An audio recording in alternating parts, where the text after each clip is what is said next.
This is Abnormal Entertainment.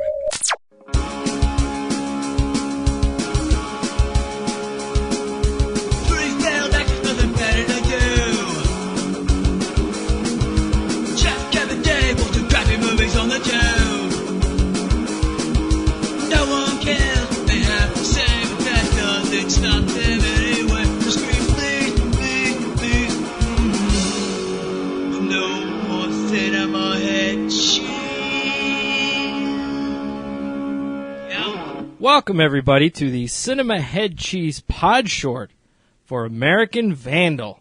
This is Kevin Moyers, and I was really excited about this series. Funny or Die produced it, and I'm not sure if it's their first series for Netflix, to be honest with you.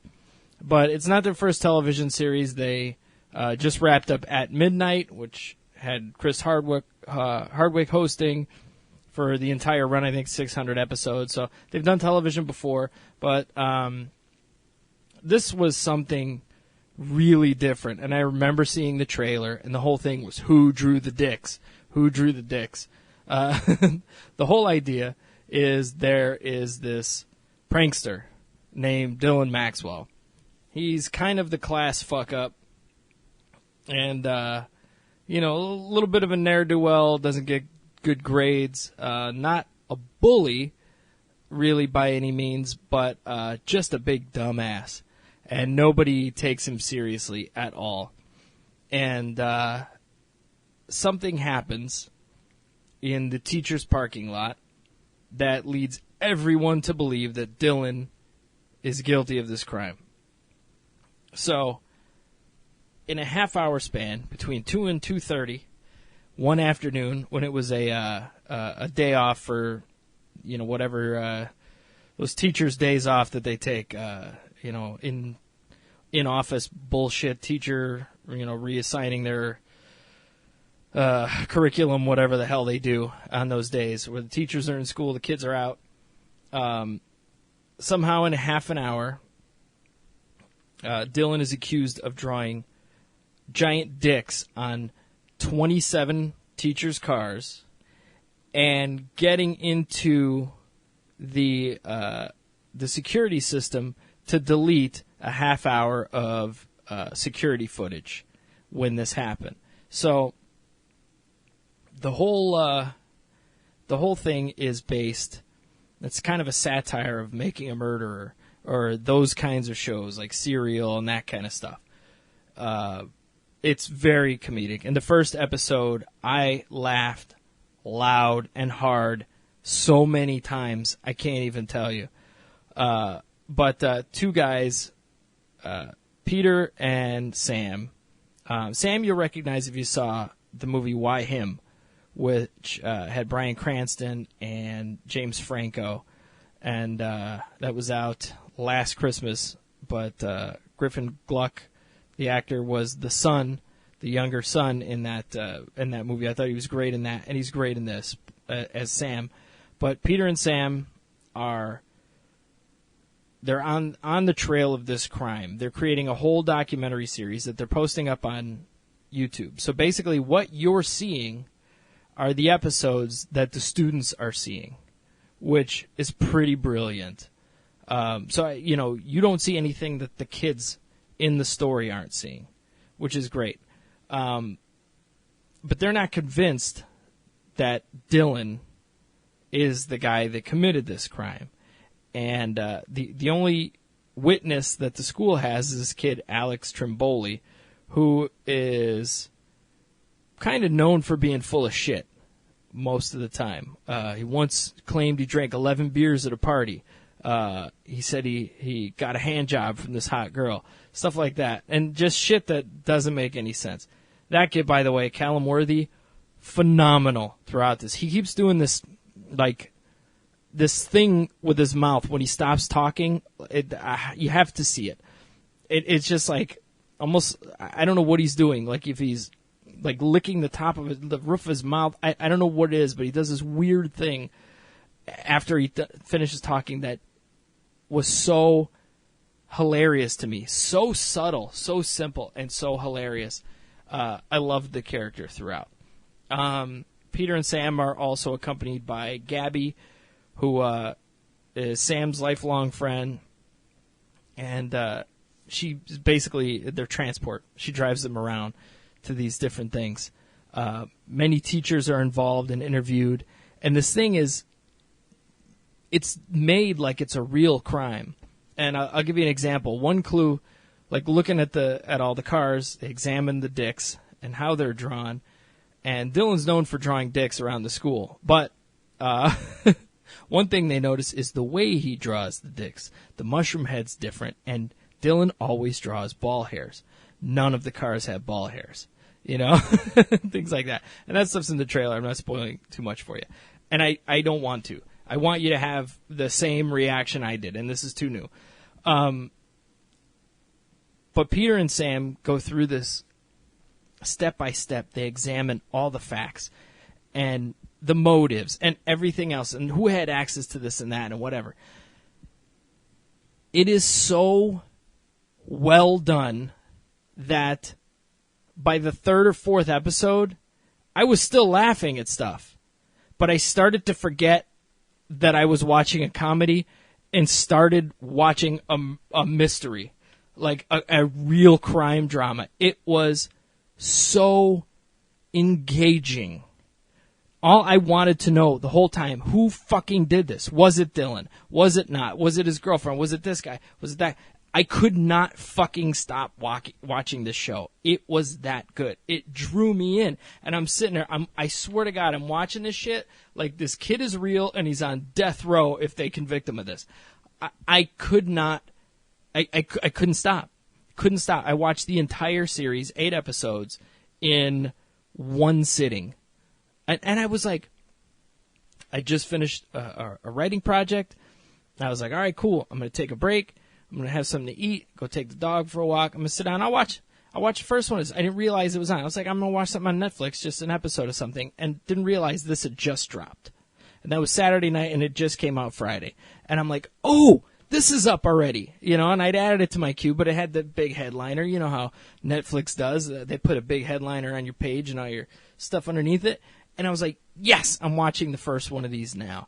And when the first one was done, I'm like, all right, one more. And I watched all 8. I could not stop. And I was so into the story. I wanted to know who drew the dicks.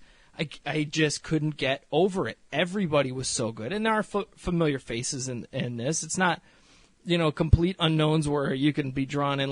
No, it doesn't matter. All the actors were phenomenal. The Dylan kid, Jimmy Tatro, amazing in this. And, he's been in other things as well. He has a familiar face. Blue Mountain State, if you watch that. Or I guess he's in Grown Ups 2, something I haven't seen, 22 Jump Street. So he's been around a while. He's done a decent amount of stuff.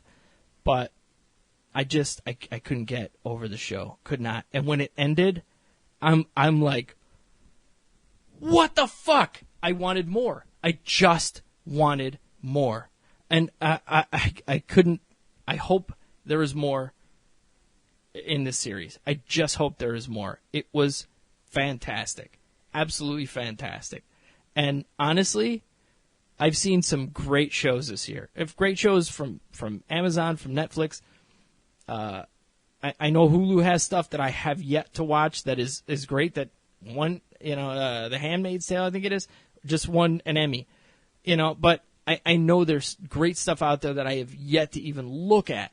But this was the most engrossing show I have seen yet. And I'm just like, I'm in. I'm so in. And I just, like The Tick I watched in one shot because, they're short. It was like 3 hours total. Not hard to do. Just burn right through it. Glow was great. I watched it twice. I may watch this again because I need time from it. I need a break. I need to think about it, and I might just sit and watch it again and really pay attention. Break it up over a couple days because it was like it was real. It was that good. So watch American Vandal on Netflix. you'll die laughing in the beginning, and then by the end you'll be like, you're all in. It's phenomenal. It's insane. But highly recommended. One of my favorite things I've seen this year. Hands down. Just blew me away. Didn't expect. I thought it was going to be some dumb thing. Like the trailer itself seems like, okay, that's enough. You don't really need more than that. But no, as a series, I couldn't believe how good this was. Really unbelievable. So check it out, American Vandal on Netflix. Highly recommended. Do it now and carve out some time, because not every episode is the same length. It's just, whatever the episode needs, they put it out. So, and again, it's supposed to be like a YouTube show these kids are putting up. So, so good. So good. Anyway, thank you guys for listening. I do appreciate it. I'm going to post up, I've been posting 2 shows a week. On the weekend, I'm going to post up an old interview I did with Greg Sestero.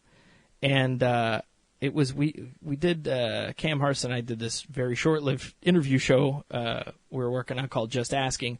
And it was a few years back, and I interviewed Greg Sestero. It was the second time I had talked to him. And we talked a little bit about The Disaster Artist, his book. And the trailers have dropped for the movie with James Franco and Dave Franco, and it looks great. And, Seth Rogen and others are in it. That you'll love Paul Scheer, I saw in it. It's going to be a fun time, and I'm really excited about it.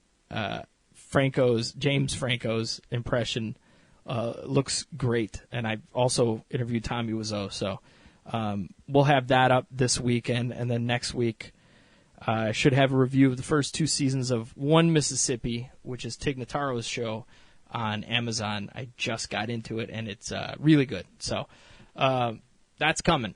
But thank you for listening this week. I do appreciate it, as always. Don't forget, go to abnormalentertainment.com for all of our shows, cinemaheadcheese.com for all of our reviews. Click on the Movie Pass banner. For $10 a month, you can see 1 movie a day. 30, think about that, 30 movies, 30 to 31 movies every month, and for $10. I mean, that's the price of 1 movie for all the movies you can watch in a month. I mean, that's great. Even if you go once a week, you're getting 4 times your money back. That's amazing. That's amazing. And there are theaters all over the country participating in this, even mom and pops and stuff like that. For $10 a month, you cannot beat Movie Pass. And if you click through our banner, we get a kickback, which is great. It helps us pay for this. And, we continue to give it to you for free. So please do that. I will thank you in advance for doing that. And don't forget, Bunny 17 Media, small publisher that I'm working on, and there are a few titles over there that you may enjoy.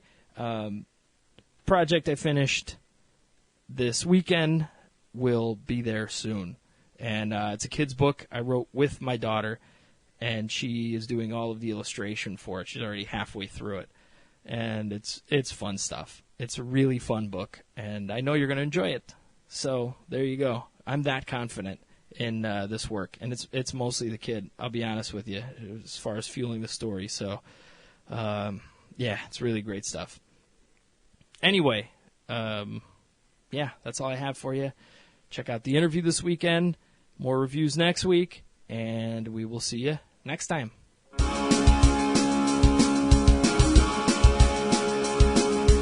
Subscribe and download back episodes of Cinema Head Cheese the podcast, and read all of our movie reviews and news at cinemaheadcheese.com.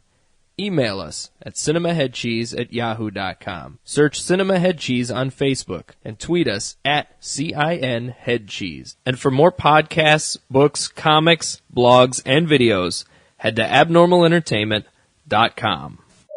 You've been listening to the Abnormal Entertainment Network.